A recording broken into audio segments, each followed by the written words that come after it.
the NAFTAA Podcast. Sometimes it may be good, sometimes it may be shit.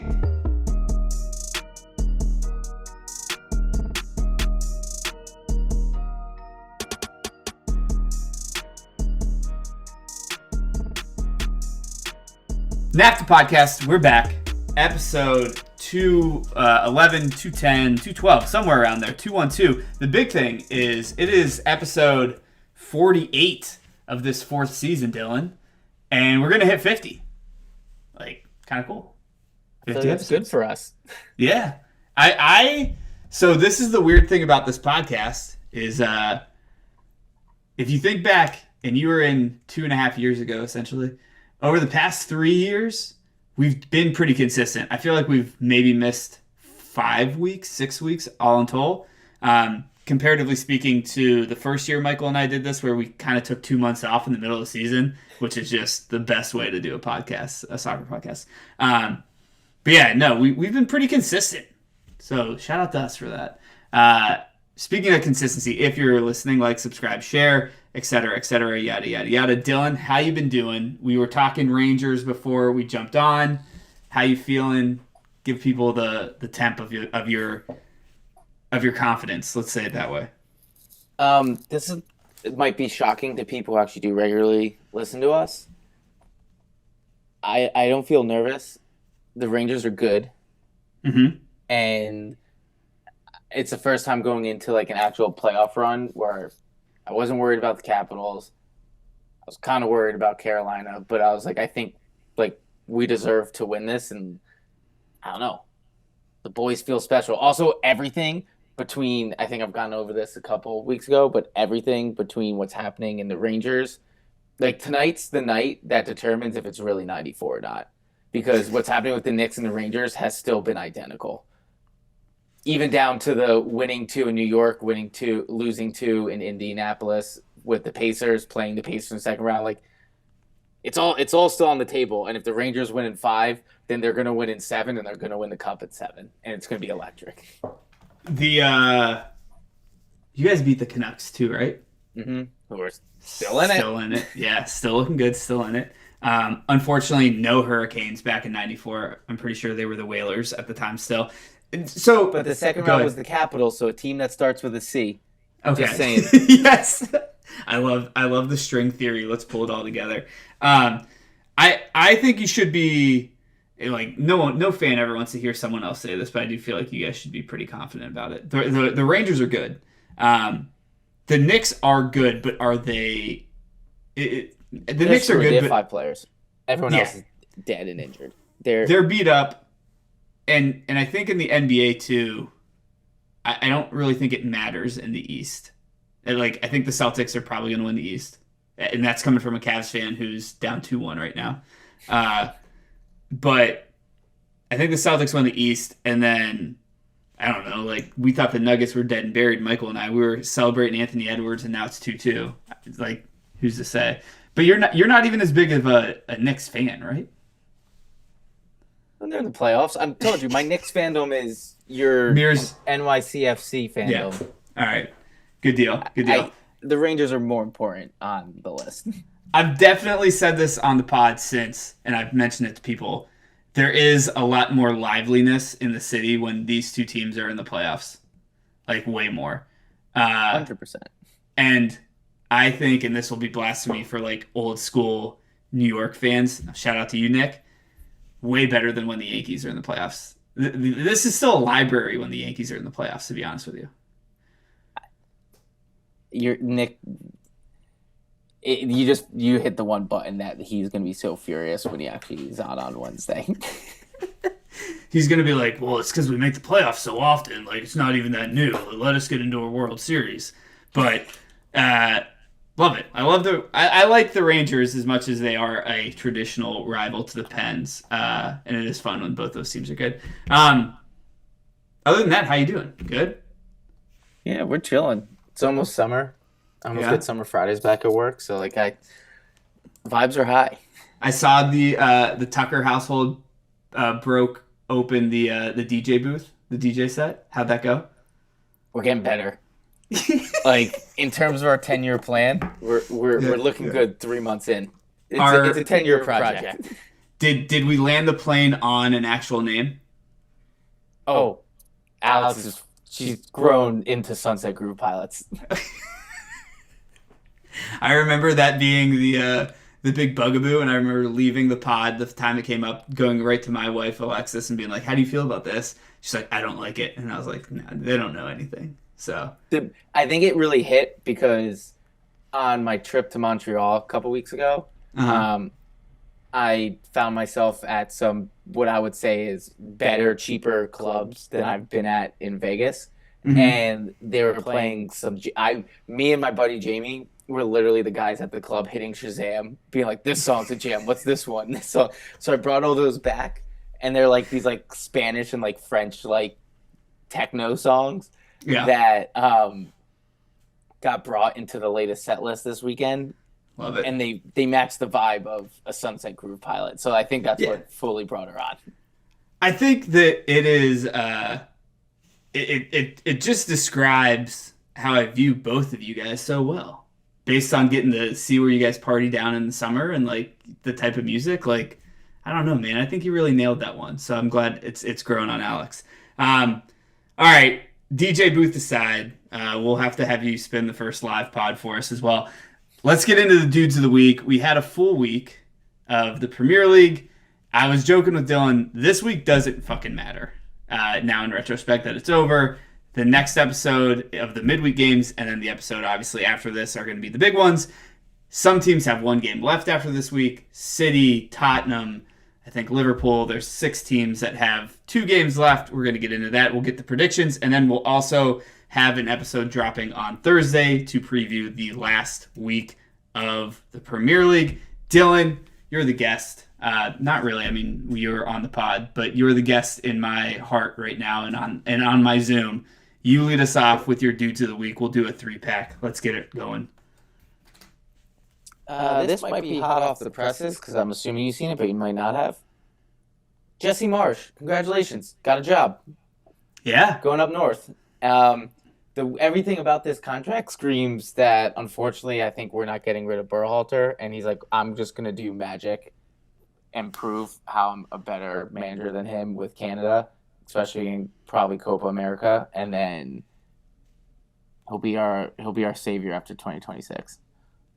I don't even want to fucking think about Craig Berhalter right now. I am excited, though. Like, I totally forgot that we have the Copa tickets coming up. And then I did look at my prior Venmo setups, and I was like, damn, why did I send Dylan all this money? Oh, yeah, that's right. We've got a ticket to come with us, too, to the Argentina game. We got to work through that. Forgot about that. We can definitely find someone. I'm not too worried. Do we feel at all like, did Jesse owe the country of his birth anything by not taking the Canadian job? No, I think this happens all the time. And if we're going to be idiots, and I'm not saying he should have been, but I think he's a better coach than Berhalter. Same. But I don't blame him. Like, at this point, I think he's making the right move because he's clearly setting himself up to get the national team type of experience to be able to eventually coach the United States.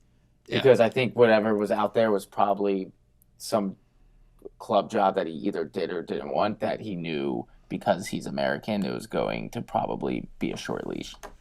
I think, too, he probably took the job so that he could still do media.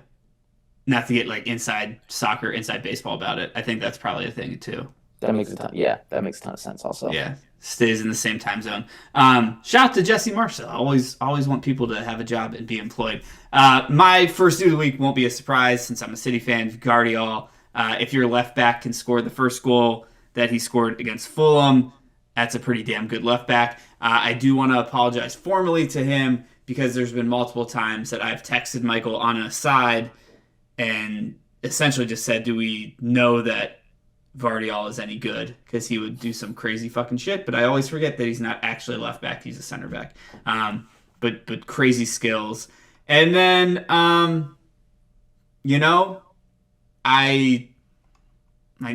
next dude of the week, I begrudgingly feel bad saying this because I never want to give them any plaudits, but like I think Cole Palmer had a conversation with all of the Chelsea team about a month and a half ago and was just like, I don't want to be this bad anymore. And that's like the city in him coming out just to be a homer.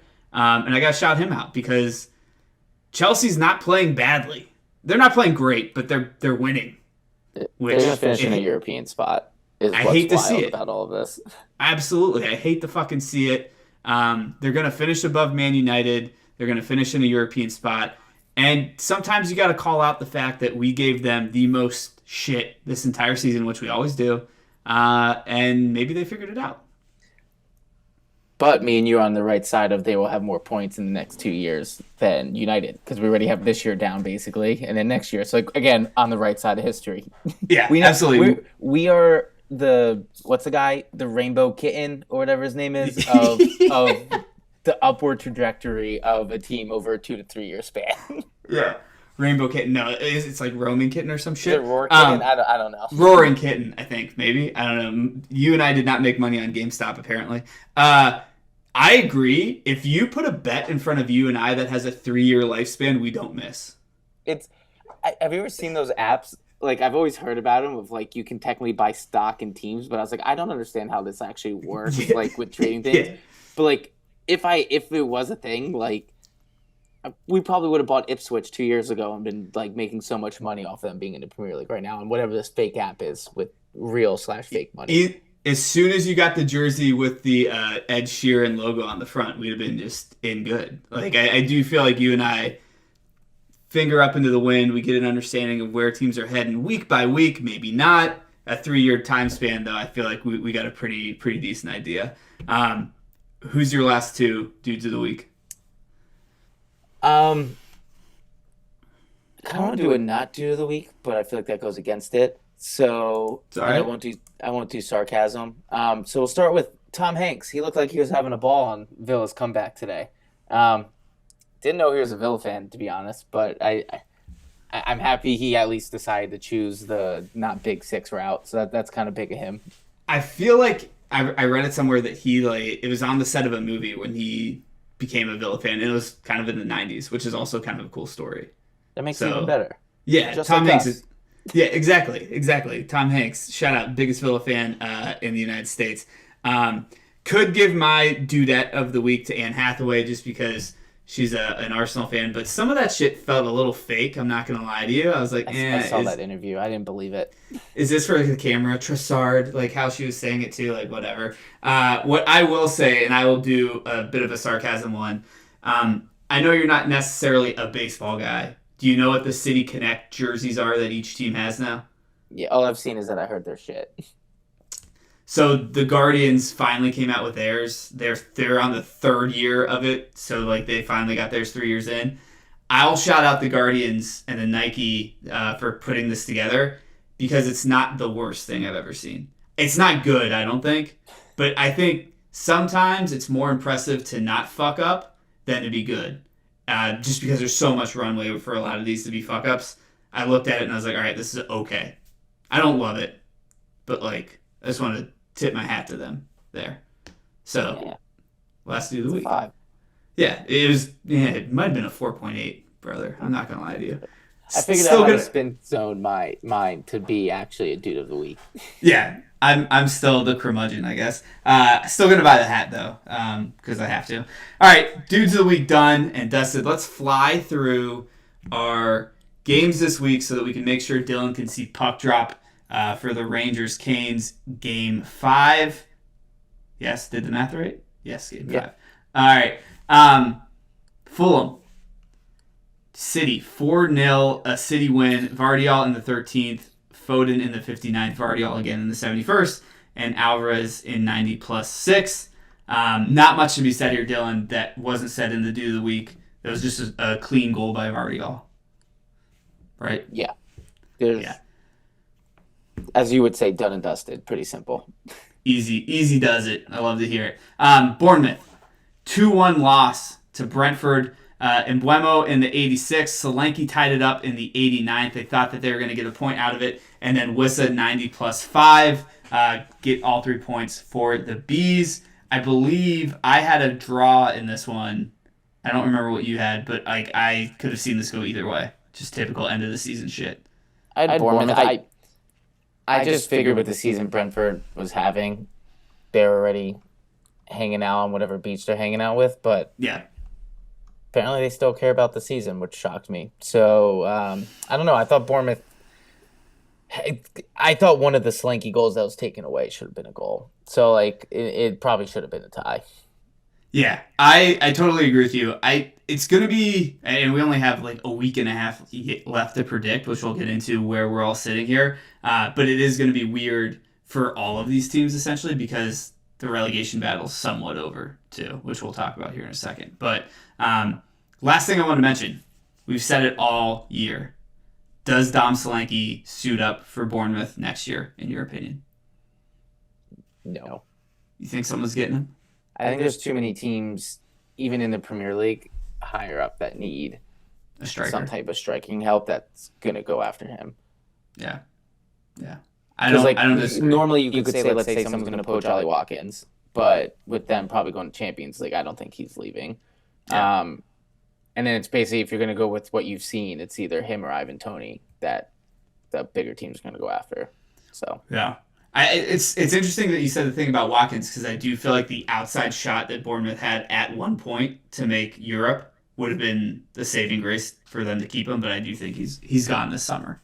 Yeah, my guess. All right, Everton 1, Sheffield 0. Decore in the 31st leaves Hank happy. Everton safe, obviously. Sheffield United relegated, been that way.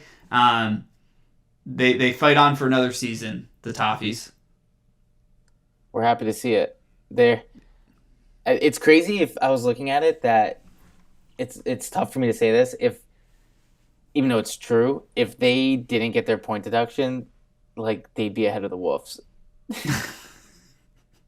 Which is where I think people have been looking at them in a relegation battle. We're yeah, it's been ugly, but if you take the points, put them back in, they sneaky had a 50-point season. Yeah. Which is pretty good.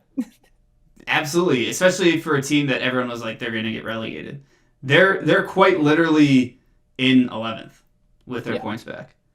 Damn. That is kind of crazy. And it's been ugly as hell to get there, but that's where they should be. And it did shake out the right way because they are 11 points above Forest with both deductions. There was a clear delta between them and that team. Those bottom 4 teams that were actually the worst, when the season actually played out, they're actually worse. Even Brentford being 10 points clear of Forest makes sense with the deductions, obviously. Interesting. It'll be interesting to see what they do for the offseason, as always. I feel like they do actually spend money. They just spend money in stupid places, and we'll see if that continues. I mean, last year in Goodison can't be open up the new stadium in the championship. So I think I don't know if they can spend, but if they can spend, I think they have to make sure that they stay up. Well, I also saw the new owners kind of fell through. I've been listening to a pod about that too. I did see that too. Yeah, so we'll have to get a Hank check at some point in the summer to see where he's at. I'm sure it'll be relegation in his mind. Probably. He the candle didn't help him out. He's pissed. He finally found out that buying everyone candles, eventually they don't work. Yeah, we got some duds in there. Newcastle 1, Brighton 1. Veltman in the 18th gave the Seagulls a lead with Longstaff getting a goal right before halftime to seal it up. Nothing really happened in the second half. I got a question for you, not necessarily about this game, but about Alexander Isak. We were in a group chat, myself, Michael, and our buddy Ian. Those two guys are obviously Liverpool fans. They were talking about the possibility of signing Isak in the summer transfer window. Is he better than Cody Gakpo, in your opinion, and how much better? That's a good question. I'm going to say yes because, I feel like it's tough because, the easy answer, I guess, is to say yes because I feel like he has carried Newcastle on his back in a few occasions where I can't see Gakpo actually doing that. Yeah. But I also think there's a plethora of other options on Liverpool that hasn't given Gakpo the options, where I think it's a little bit of I don't think he's as good as Palmer, but like one of those like Palmer situations where get out of somewhere muddled and you can actually shine a little bit. Yeah. But in terms of like making Liverpool better, Isak is 100% like I would take that as a replacement. Yeah, but they're Michael getting Anthony Gordon from what I saw today. So we were talking about all these transfers. Michael just straight up says, "I don't want Anthony Gordon at all. I don't care if he's the best player in the world." That doesn't shock me in the least bit. Yeah, yeah. Based on his prior team and his invites to dinners that are hypothetical for Anthony Gordon. First invite going out to Donald Trump. Michael not cool with that, but no, Michael was pro Isak, and then Ian was not anti-Isak, but he was like, I feel like it's just Cody Gakpo. Ian, I want to tell you, I didn't say anything in the group chat. I just let you guys have this conversation. You're dead wrong. Borderline an idiot about this one, but I love you. So it's fine. I just think you're dead wrong. So Newcastle, Brighton, they're sharing points. They're both safe. Let's get into Tottenham 2, Burnley 1. Porro in the 32nd. Larson ties it up. Larson took the lead in the 25th. Porro tied it up in the 32nd. And then Van de Ven in the 82nd get all 3 points to the Cockerels. Burnley, dead, gone, has been. Tottenham still fighting for Champions League? ? Doubtful. What are your thoughts? Is Kompany going to stay? Has to, right? We said this every week. At this point, yeah, you're not getting rid of him. Yeah. Okay. I think he's proved that, like, the biggest thing for them we've talked about is you go down, he's proved that with the players he has or whoever you bring in that he can dominate the championship playing a certain way. If you do that again, great, but then someone has to tell him you need to completely change your tactics when you come back up again. Yeah. Which hopefully I think he's smart enough to realize that would be my guess. Is J.J. Watt mean enough to allow Kompany to yo-yo them right back up and then fire them as soon as they get to the Premier League? No, but I also don't think... I think he's literally just the poster boy. I don't think he's making any real decisions. I know, Dylan. You got to work with me here. Hypothetical, like, weird decisions. Him and Dude Perfect sitting in the front office, like, making these decisions is what I'm trying to lay out. So this is the risk, as always, and I know you agree with me because we talk about how difficult the championship is. I don't think a yo-yo is guaranteed. They were so much better than the teams last year, but it's just so tough. It's such a hard league. If you're in there and you don't get right out, like, you can get stuck in there for a while. I agree, but I think you saw. Well, yeah, they're not the same type of team because like what Leicester ended up doing, even though they faltered at the end. What I'm going to say is going to make your point, so I probably shouldn't say it because I was going to say Leicester, but then I was also going to say Leeds is up there, but I don't think Leeds has actually like won a legit game in probably like the past month and a half, and same with like Southampton. Like they stumbled at the end, so yeah, I retract my statement. You're right, but for you to give me some fodder for my statement, let me give you some fodder. If you go down to the championship, where do you find a better coach than someone who's already won it, I guess? If you get rid of Kompany, you know? So keep him. Yeah, you're not wrong. I forget if is it Leicester's coach now or is it Leeds? Whoever used to be at Norwich. Only because I recognize his haircut because it's Daniel Farka? Back. Is that I definitely don't know how to say it. That's why I'm not attempting this. I can't sit here and say that I know this as someone who has a podcast. If you want to filibuster, I'll filibuster. Look, I think that what's going to end up happening is Watt's going to put in an extra couple mil. Dude Perfect's going to do a couple of different trick shots at Turf Moor next season. They're going to sell a lot of tickets. The vibes will be high again in the championship.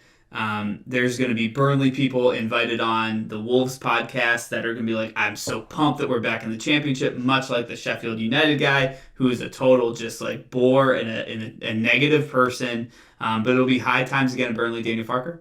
It's Leeds. It's Daniel Farke. Yeah, Farke. I love that pronunciation. So yeah, shout out to Burnley, relegated. And then I'm not going to say a bad thing about Tottenham. I can't afford to.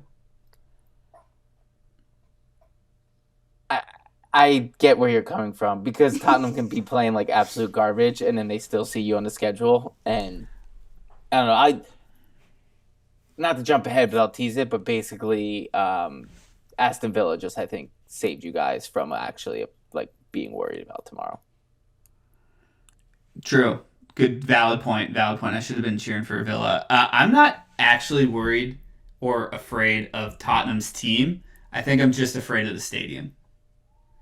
Like when we play them at home, not a big deal. I'm afraid of playing. What happens when you have a Richarlison hat trick to, let's say, even tie it? So then you end up losing on goal differential. So let's start here. Actually, losing on goal differential or getting beat by Tottenham to then lose it, which is worse? Obviously, the goal differential, correct? Yeah, 100%. It has to be, right? I don't have the same hate in my loins like Michael does for Richarlison because I know that he's going through a lot and he is the poster boy for like speaking up when you have an issue. And as someone who goes to therapy, I can't make fun of him. We're better people for it, Dylan. You know that. Yeah, you're right. That's fair. Absolutely. I also like doing the pitch dance, so I have nothing against Richarlison. Yeah, me too. Also, not going to say anything negative about Tottenham at all in this episode. West Ham 3, Luton 1. Luton, unfortunately, looks like their time in the Premier League is done as well. Not mathematically, but spiritually for sure. Lukongu gave them the lead in the 6th, and you thought that something was up for the Hatters, but Ward-Prowse in the 54th, Souček in the 65th, and Earthy, who the hell, in the 76th. For West Ham, give the Irons, the Hammers, whatever you want to call them, the Green Street Hooligans, all 3 points. If I had water, I'd pour one out for Luton. That's all I'll say. I agree. I'm so bummed because when they were up 1-0, I was like, I think they might get the tie to like really give them the chance, and then they won't yo-yo. But if they did, I'd be so happy for them. I love them. I'll miss them. The coach there actually also did an incredible job. Fantastic job. It may be, and I know that Sheffield already fired their coach, but this may be the rare occasion where all 3 teams that get relegated don't fire their coach currently. Wilder. I could see somehow, like, only because of the interview of them asking Wilder, will you be there? And he's like, I really hope so. Yeah. Like, I could just see Sheffield, be like, nah, never mind. Yeah, let's try something else. Get us back up there. But yeah, we'll miss Luton. We're pro Luton pod. Wish they could have pulled it out, obviously because we think they're cool, but also not enforced, not playing Gio the right way. Nuno, we don't have any bad blood, according to Dylan, but at the same time, Nuno, whatever, would have rather see Forest get relegated. Speaking, Dylan, of your boys, Palace 3, Wolves 1, the big bad Crystal Palace, keep it rolling. Elise in the 26th, Mateta in the 28th. Cunha gets one back for Wolves in the 66th, but Eze scores a decider, a sealer in the 73rd. What was it like playing the Galacticos of the Premier League at the weekend? They're so good. There's like some sarcasm in my voice, but like, if you saw the highlights, because I'm assuming you weren't like me watching this game live, Elise, when he scored his goal, didn't even celebrate. It was literally like, yeah, I knew this was going to happen. And if I was a Palace fan, I'd be so bummed because, like, if they could, like I've said before, if they could stay healthy, you'd be so good. And you're finally seeing this. And then you're just going to sell both of them this summer. And it's going to be such a bummer. Yeah. It does suck to just, like, we've said this the entire season. If you look at this roster, it's not a bad roster, and there's a lot of talent, and it just wasn't happening. It wasn't, like, performing. It was so weird. And they actually got nothing against Roy, but, like, they actually brought in a manager that's not trying to keep things even keel and is actually pushing the envelope a little bit. Yeah, Shocking absolutely. That works. Yeah, they're running a system that's like the Christmas tree of death. It looks like you got a 3-4-2-1. And he's letting the players be expressive, which Roy. Chris Richards looks good. Good for us for center backs. 1,000%. Actually, 1,000%. That's such a good point. We need him to be playing well and in good form, especially going into the summer. but no one can beat Palace. Like, I'm just glad City don't have to run into Palace at the end of this year. I think it's why Villa was actually, like, Michael's going to hate this. I think Villa felt they had a better chance at home against Liverpool than having to potentially decide their championship, like getting into the Champions League fate, having to go to Palace next weekend. At the end, yeah. They're like, Liverpool, Palace. Let's go after the boys at Liverpool. Tough end of the season, though. Any thoughts on this game for you guys? I mean, they still fight, which is the opposite. I feel like I've seen the season end like this. I feel like almost every year. And also, it's bullshit, and I'll say this every time until I see the schedule for next year. We always end with either Liverpool, Chelsea, or, like, City at the end of the year. Like, it'd be nice to just play not one of the teams that's going to end up winning the league in case we actually were playing for something. But ultimately, it sucks that we're going to probably finish at the same spot we finished last year, but with a little bit more points. But ultimately, I don't know. Good season. I'm going to tell myself we're going to spend and actually get something, but I know we're not. So, up the Wolves. Sure. Last point about Palace. Guess where they're at in the table? Oh, no, they're Destiny. 12th. Yeah. Just want to make sure that was said. We joked about it all last season. They're back. They're back in their rightful home. Speaking of Forest, which we did maybe 2 things ago, 3-2 loss to Chelsea. Mudryk in the 8th, Bully in the 16th tied it up. Hudson-Odoi gave them the lead in the 74th against his old team, but Sterling in the 80th and Jackson in the 82nd got Chelsea all 3 points. Michael was in the group chat saying Forest, and then that was quickly dashed away. Dylan, I think you said it perfectly. Life comes at you fast. Yeah, I realized this guy probably should have been a dude of the week.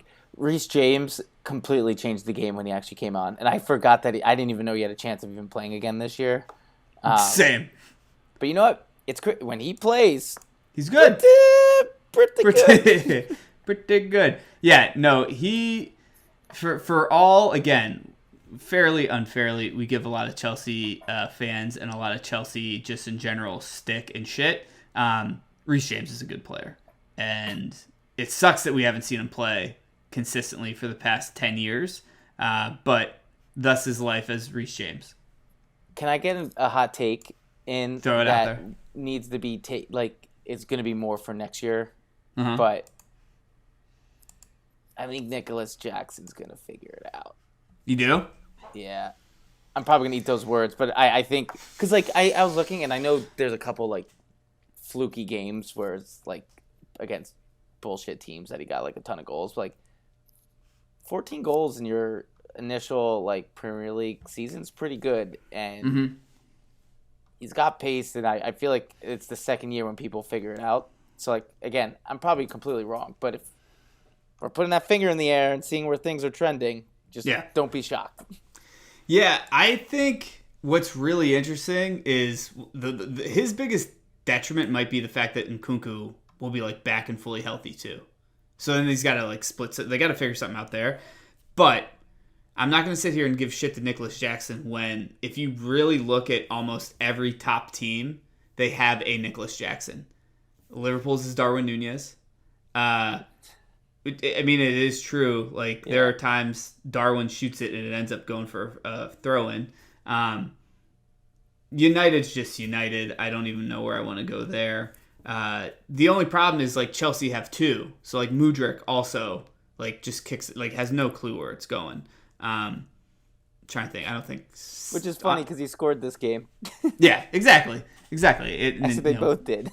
Blind squirrel type of things. But I can see it. He's so fast. That's the thing, is he is so fast. So if he does figure it out, there'll be a problem. I do think, especially if they do sneak into the conference, they're probably going to be a top 4 team next year. I agree with that. As trends go, to be honest with you. So I agree with that. We shall see.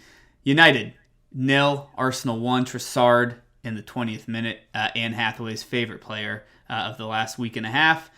Give Arsenal all 3 points. And Man United do not help out their lovable neighbors in Manchester with any type of showing. Watched the whole game. Wish I didn't, to be honest with you. I mean, Yeah, I had it. I watched most of it, and then like my in-laws came in, so it was in the background, and I was keeping tabs. But like, Arsenal handled business. They did what they had to do. They just basically don't screw up, and also in a place where they haven't won. I think they won one time in the past like 16 times there. Like, you're gonna take your 1-0 and walk away and be happy you're still playing for something next weekend. For sure. I mean, I've been explaining to Michael that he should probably stop betting, because if you're going to bet the team that wins, but you're going to totally fuck it up so that they have to score 2 and they don't because they don't really need to. I just think Michael's a bad bettor. That's the only reason I wanted to bring that up. But yeah, the thing with United watching this game was it was so polarizing, and I mean that by you have Ahmad, Mainu, I believe they brought on like Garnacho and Højlund as well. They brought on this Willie Kambwala as well. And like you got these young guys that were trying and were hustling. And then you have like fucking corpses on the field too with Casemiro, Amrabat, Johnny Evans, God rest his soul. Like, United's in a weird place, and we've been saying it all season, and it's not a shock to anyone who listens to us. It's not a shock to our United friend Nick, who is on this podcast. Like, I don't know what to do with them ever anymore. I'm curious to see what they end up doing with like Ten Hag. Like, I know I think Nick's been adamant that they need to keep him because they change over too much, but I feel like I've been seeing people say like players just are sucking on purpose, kind of. Because, like, they do have pieces. So, I don't know. I think they have 2 pieces, in my opinion. And they're both young. And they're eventually going to leave if they don't figure it out. So, we'll see. I think I need to see what happens in the summer to actually get a gauge on really what United is going to be or going. Christian Eriksen, I forgot to mention. I would love to talk to a United fan, and the great thing is I can text our group chat and Nick will respond. Who doesn't take Fred for this season? I would take him. Yeah. If you're United now looking back, like he at least hustled. He did some dumb shit, but he at least hustled. Yeah. I don't know. I'm not here to shit on United without Nick here. It's not as much fun. All right. I mean, they're going to get the only good news of them dropping out and being an 8th is they hopefully should give us a hell of a final because they're going to need to win that to actually make it to Europe. Very true. Very true. Which they, of course, will because that's how the universe works. All right. Last game of the week. Villa 3, Liverpool 3. An Emi Martinez own goal in the 2nd minute is tied up by a Tielemans goal in the 12th. Gakpo gets one in the 23rd. Kwanzaa in the 48th. You thought Liverpool were going to come away with all 3 points, but Duran in the 85th and 88th minute give Villa a point. And I haven't done the quick maths, but you've been mentioning it. They are now technically safe. Correct. They are in the Champions League. 68 points. I was wrong. They technically have to tie or win. Yes. But yeah, knowing what's going to happen tomorrow, it's not going to matter. Don't say that. Don't say that. I literally looked at 68 and 63 and I was like, oh, they made it. They're safe. Not doing the math of 6. I did the math of 5 instead. Great job, John. Michael was looking at apartments. You said it was a good thing for him because this Liverpool team was so inconsistent. I watched the entire game and I sat here and I was like, man, they look really great for 15 minutes, for 20 minutes, and then they look real bad. And I just think that's unfortunately, the story to end Klopp's career. I mean, the story is going to be, I know how the story ends. They're going to win 6-0 against us next week. So, like, they'll have a happy send-off, but, like, I don't know if it's he took his eye off the ball after they knew they weren't going to win the league and all that stuff and knew they finished 3rd or what, but, like, this is all the makings of a team that when he said, like, I'm just tired and a little burnt out, this looks like a coach and team that's tired and burnt out. Yeah. Just watched the Knicks have to do that for technically 60 minutes yesterday. So, yeah, I think they're the most human team in the Premier League because I feel tired. I feel burnt out. I know what that's like. You know what that's like. And watching this team, you're exactly right. That is the epitome of being tired and being burnt out. What it looks Especially like. because, like, they score so many goals that are offside. So, like, they do the right things, and then they're just like, well, I got to do this again. Like, again, been there. Like, yeah. So true. We'll circle back. Yeah. It will be interesting to see what happens, who they hire, what they're going to do in the offseason. We mentioned Darwin. He wants out, oddly enough, I saw. And he played. So I guess the Disneyland thing wasn't that big of a deal. I actually forgot that we even talked about that last week. Yeah. I don't know. I think that if Klopp could, he would have just checked out 3 games ago. Just been like, I think I'm done, guys. I agree. But don't worry, Michael. We'll give you a proper send-off because we don't have anyone we can play either. So we got you. The hypothetical, let's play it this way. You ruin Klopp's last game at Anfield. Is that like no? It's at Wolves, isn't it? No, it's at Anfield. That's Anfield? Why, like, I think they're going to win like 5-0. You ruin it. Do you think that hurt your and Michael's friendship for the long term? I think he doesn't talk to me for like a good 2 months.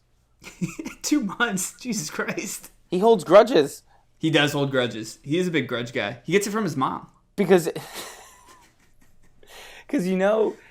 if we somehow win that game, it's lucky it's against me because I'll probably be nice and actually won't say anything.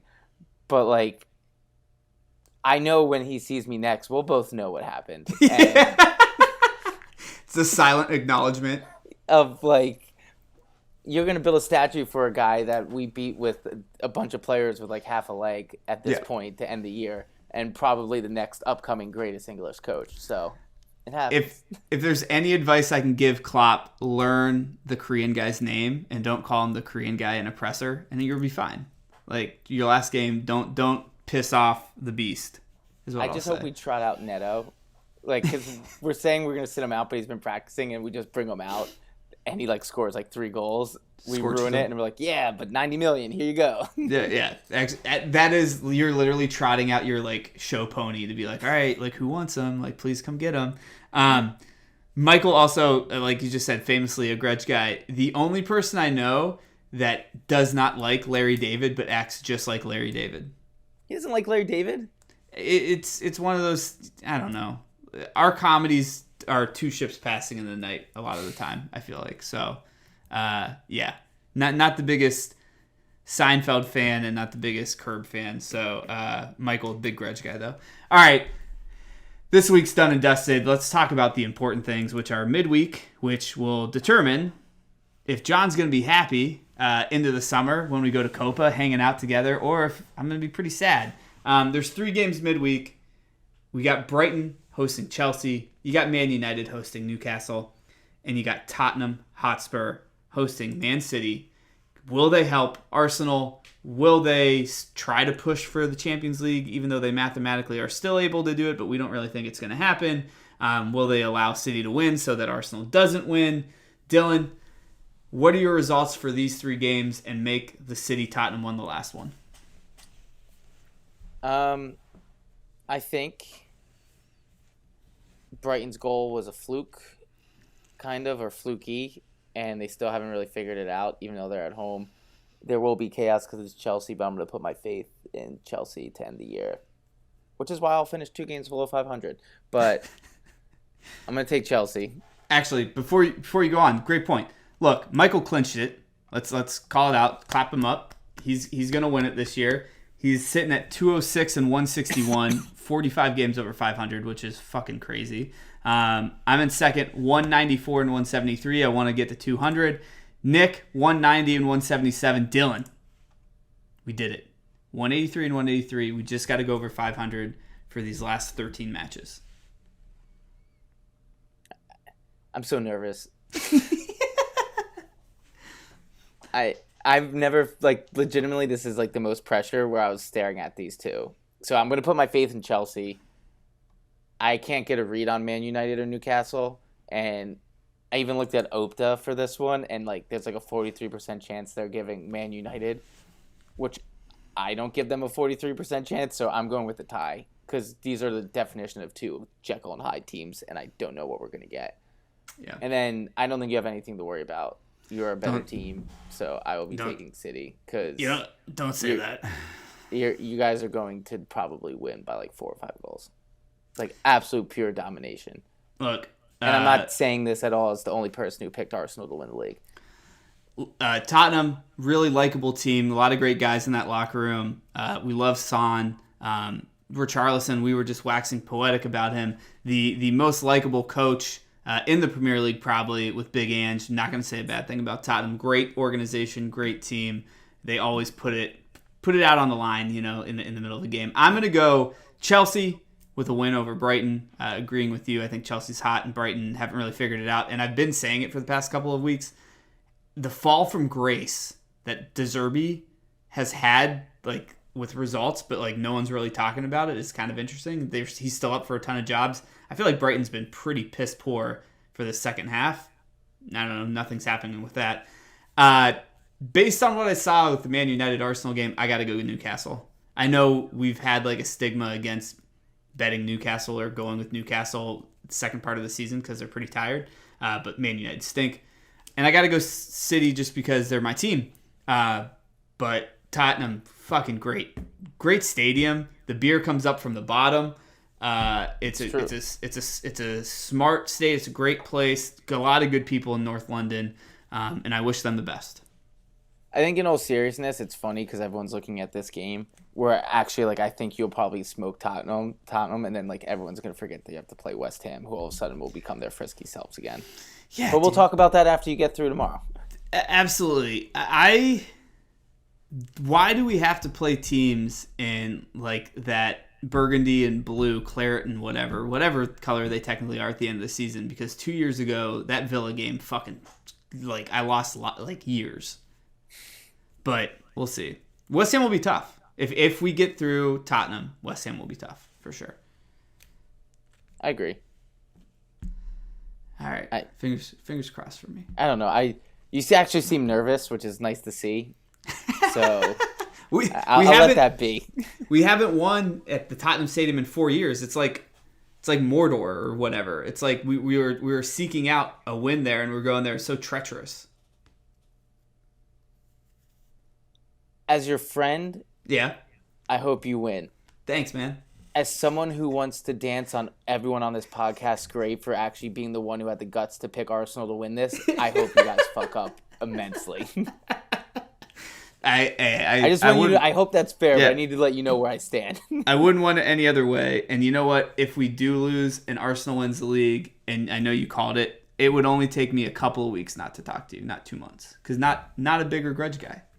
That's fair. Which we love to hear. All right, Dylan. We got to get out of here. You got to prep for the Rangers game. What are you going to eat? Do you eat during these games? Yeah. Mondays we make stir fry. So shrimp stir fry. It'll be delicious. Unless my latest, hold on, let's do one refresh. The tickets are officially down to $333 with fees. That's actually kind of decent. Where at? Upper Bowl? Are you on the catwalk? Someone snagged them. They're gone. Damn. Sorry. Oh, no, they're all upper bowl, like second to last row. That's the problem. Yeah, the view there, not the best. All right, get us out of here with a joke. All right. I think I had a good one. Let's see what we got. What do you call a person who walks back and forth screaming 1 minute, then sits down weeping uncontrollably the next? Sorry, Michael. Klopp. Cheers.